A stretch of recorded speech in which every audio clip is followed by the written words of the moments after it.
It's never a good idea to pay more than you need to for a product or service, and investing is no exception. If you can reduce the amount you pay to invest to a reasonable level, it could make a very substantial difference in the long term. One of the big mistakes that you can make is pay too much for what you get. Paying too many fees will make your product supplier happy, will make the bank happy, but it certainly will distract or subtract from your performance in the end. And as a result, you should try to minimize fees or to reduce fees. That does not necessarily mean paying nothing at all for advice or for products. It's just that you have to make sure that you get the best bang for the buck, as the Americans would say.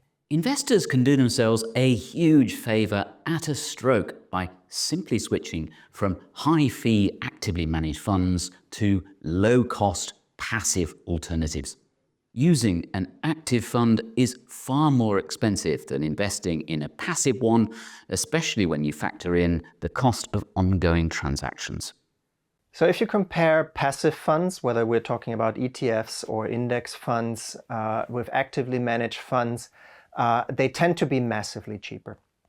A typical ETF will set you back in terms of annual fees, total expense ratios of 0.2 to 0.4%. I think that's where we are roughly at this point in time. If you go to the cheapest index funds, you can get it for less than 0.1% per year.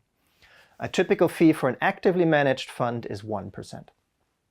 So the index fund, the ETF, costs you 1/5 of what the actively managed fund costs, roughly.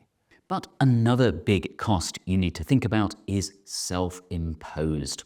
It's the cost of your behavior, buying high and selling low, acting on your emotions and built-in biases.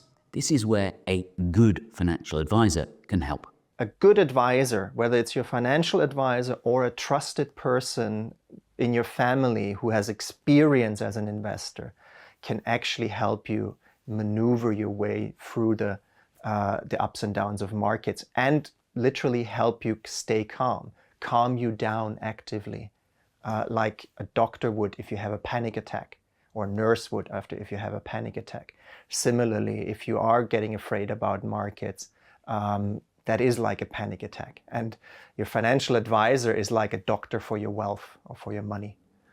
The key then is to be smart about the costs you pay. Some things are worth paying for, others aren't. It's that simple.